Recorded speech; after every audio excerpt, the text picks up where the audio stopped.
नमस्कार साथियों, मैं महेंद्र कुमार, राष्ट्रीय उपाध्यक्ष समाजवादी छात्र सभा।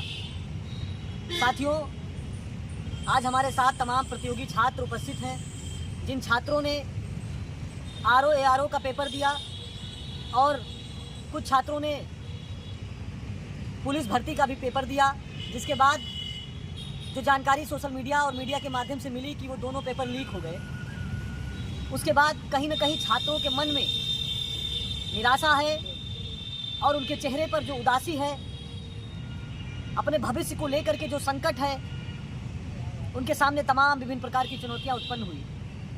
तमाम संघर्षों के बाद, तमाम आंदोलनों के बाद वर्तमान सरकार ने किसी तरीके से जब भर्तियां निकाली, अपने घरों से दूर सैकड़ों किलोमीटर जाकर के छात्रों ने बड़े संघर्षों के बाद जिस तरीके से पेपर दिया, और पेपर देने के बाद जब उस सेंटर से निकले तो उन्हें पता चला कि पेपर लीक हो गया। आज जिस तरीके से अपने करियर को लेकर के नौजवानों में अविश्वास की भावना है, उसको देखते हुए पूरे प्रदेश में वर्तमान सरकार के खिलाफ नौजवान लामबंद हो रहा है।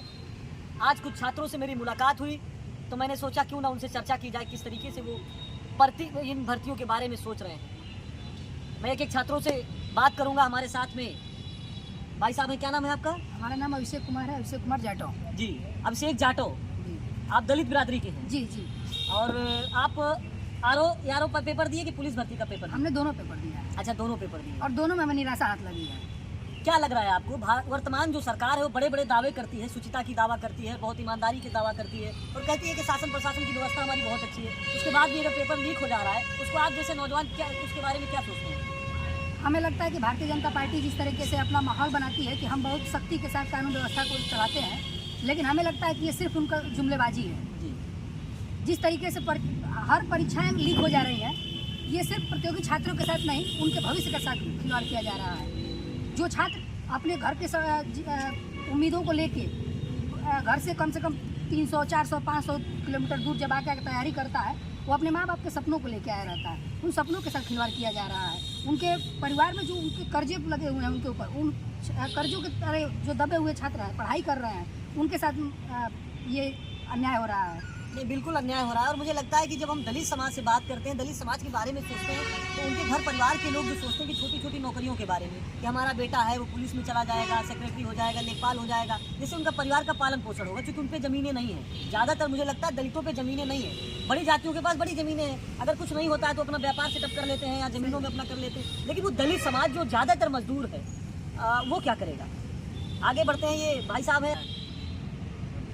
हमारा नाम विराट कुमार है। हम लखनऊ विश्वविद्यालय के छात्र हैं और जैसा कि सब लोगों ने देखा, जाना और सब सुना किस तरीके से जो परीक्षाएं हो रही हैं। एक तो पहली बात कि 7 साल में एक वैकेंसी है यूपी पुलिस की आरओ की, लेकिन उसमें भी जब बच्चे एग्जाम दे करके बाहर निकल रहे हैं, पता चल रहा है कि पेपर है पहले ही बिक गया है। बिक गया है? हाँ, बिक जा रहा है। आप कह सकते हैं कि पेपर बिक गया है? बिल्कुल बिक जा रहा है। मुख्यमंत्री तो नहीं मान रहे हो, कह रहे पेपर नहीं बिका है। मानेंगे क्या? वो तो ये भी नहीं मान रहे हैं कि बेरोजगार हैं, बेरोजगारी यहाँ पे चरम सीमा पे पड़ गई। वो तो ये भी नहीं मानने को तैयार है। तो उनको क्या किया जाए? अभी अगर विरोध प्रदर्शन करने जाए, पुतला फूकने जाए, तो पकड़ के जेल में डलवा देते हैं उन्हीं के जो सिपाही हैं, दरोगा हैं। अच्छा। तो इसमें क्या किया जाए? लोकतंत्र बस नाम भर का रह गया कि ये लोकतांत्रिक देश है। आप किस समाज से आते हैं? हम देखिए दलित समाज से आते हैं। अच्छा, आप भी दलित समाज? जी बिल्कुल। आपके हाथ में किताबें हैं, आप किताबें लेकर घूम रहे हैं? जी, हम पढ़ाई करते हैं। हमारा मेन मकसद क्या है? किताब ही है। हमारे बाबा साहेब डॉक्टर अम्बेडकर ने हमें किताब दी और कलम ही दिया था, और उन्होंने कहा था कि पढ़ोगे लिखोगे तभी तुम इस देश में आगे बढ़ सकते हो। तो इस वजह से मैं नहीं, बाबा साहब डॉक्टर अम्बेडकर ने तो बहुत सारी व्यवस्था की, संविधान बनाया, संविधान में दलितों के लिए, पिछड़ों के लिए, आदिवासियों के लिए, महिलाओं के लिए उन्होंने तमाम तरीके के प्रावधान किए। लेकिन क्या लग रहा है कि वर्तमान सरकार बाबा साहब के संविधान के अनुरूप काम कर रही है? देखिए, बाबा साहब के संविधान को तो खत्म करना ही चाह रहे हैं पूरी तरीके से। और उन्होंने जो हक अधिकार दिया था, हमको क्या दिया था? वो बस यही दिए थे कि तुम पढ़ो। पढ़ाई के लिए उन्होंने पैसे फंड ट्रांसफर कराए थे, सरकार को कहे थे कि मतलब शिक्षा पे इतने खर्च होने चाहिए, सबसे ज़्यादा शिक्षा पे पैसे खर्च होने चाहिए। लेकिन वर्तमान सरकार कहीं ना कहीं पूरी तरीके से पैसे खींच रही है। हम गरीब इंसान हैं, गरीब छात्र हैं, हम कहाँ से लेके आज तो प्रचार पे पैसा खर्चा हो रहा है। बिल्कुल हो रहा है। मतलब ये सरकार बाबा साहब को नहीं मानती? नहीं, बिल्कुल नहीं मानती है। बस वो 14 तारीख को जाते हैं मालार्पण करने। तो आप ये बताइए, मुझे ये नहीं समझ में आता कि आप लोग विरोध करते हैं जब नौकरियों की बात आती है, लेकिन जब चुनाव आता है तो भाजपा को वोट क्यों दे आते हैं आप लोग? हम नहीं वोट देते हैं, बिल्कुल नहीं देते हैं। अच्छा, ये दावे के साथ मैं कह सकता हूँ, हमारा पूरा समाज नहीं वोट देता है जी। कुछ ही चुनिंदे होते हैं। देखिए हर जगह नहीं, आप ठीक है, आप हमें लगता है जाटो समाज के हैं। जी जी। जाटो समाज ज़्यादातर भारतीय जनता पार्टी के खिलाफ है, लेकिन दलित में तमाम ऐसी बिरादरियां हैं जो भर भर के वोट देती हैं, उनको क्या कहना चाहेंगे? उनके लिए क्या संदेश है आपके पास? उनको मैं यही कहना चाहूँगा कि वो अपने इतिहास में जाएं, अतीत में जाएं और देखें कि उनके साथ क्या किया गया था। और आज भी उनके साथ अभी उनको लग रहा है कि वो बहुत बड़े हो गए हैं, तो बड़े नहीं हुए हैं। जिस दिन ये सरकार अपना तानाशाही रवैया दिखाएगी तो सिर्फ हमारे ऊपर नहीं दिखाएगी, उनके ऊपर भी वो चलाएगी। नहीं, निश्चित तौर पर लगेगी कि आज तो आएंगे घर कई इज्जत में, यहाँ पर सिर्फ हमारा मकान थोड़ी है। हमारे साथ भाई साहब बैठे हैं, ये भी स्टूडेंट हैं। क्या नाम है आपका? आदर्श राव।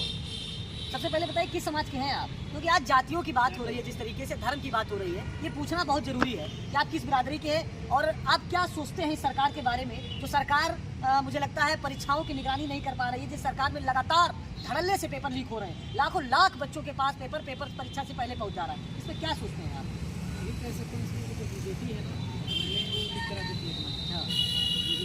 अच्छा, जो बड़े बड़े लोग हैं उन ऊपर जा रहा है। नहीं, आप ये बताइए, बगल में बिहार के एक छोटा सा मतलब एक गरीब राज्य है मुझे लगता है, जिसकी परसेप्शन, जिसके बारे में इस देश की बड़ी मीडिया संस्थान क्या सोचते हैं, कहते थे बहुत खराब स्थिति वहाँ पर, लेकिन आप सोचिए 17 महीने में वहाँ की सरकार ने 5 लाख नौकरी दे दी और कोई विवाद नहीं हुआ, कोई पेपर लीक नहीं हुआ।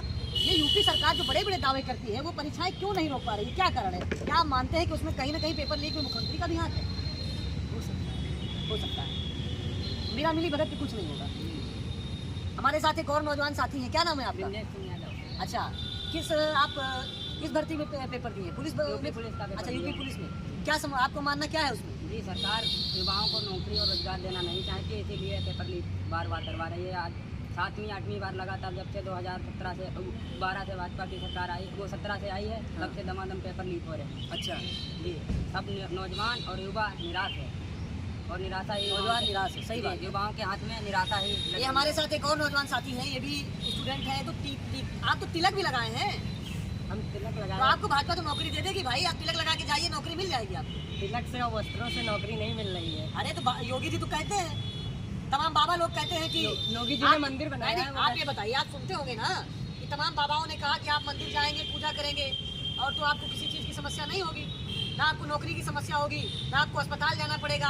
आपको तो अब स्कूल जाने, जो टीका लगाता पूजा करता उसको स्कूल जाने की जरूरत नहीं है, जो मंदिर जाएगा उसको अपने आप शिक्षा मिल जाएगी। जो दिन भर ऐसा है, संभव है? ऐसा कुछ नहीं है। जो दिन भर अच्छा। राम कथा का पाठ करते हैं, राम भद्राचार्य की, हाँ। जिनकी ये जुबानी थी, हाँ, हाँ। वही अस्पताल में पड़े हुए थे। अच्छा अभी भी मुझे लगता है उनका स्वास्थ्य कुछ ठीक नहीं है। हाँ।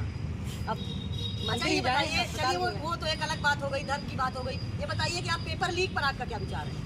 पेपर लीक यहाँ तो हम लोगों को पहले से ही पता था, जब भर्ती आई थी कि पेपर लीक ही होना है। बस इन लोगों का पेपर, पेट का पेपर लीक नहीं होता है, जिससे कोई नौकरी इनको देनी नहीं है। हाँ, खाली उससे एक वो लेते हैं कि बच्चा हर साल पैसा अपना देता है, पैसा कमाने का तरीका है उनका बस। आपने देखा किस तरीके से नौजवानों के मन में आज निराशा है। ये हर बिरादरी, हर जाति के, हर वर्ग के नौजवान हैं और इसीलिए जानबूझकर मैंने इनकी जात पूछी।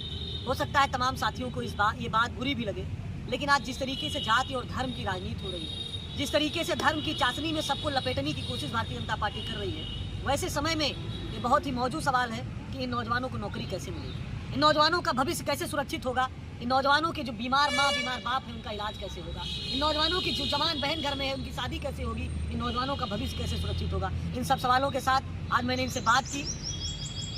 आगे भी इस तरीके से हम लोगों की चर्चा जारी रहेगी। बहुत बहुत धन्यवाद।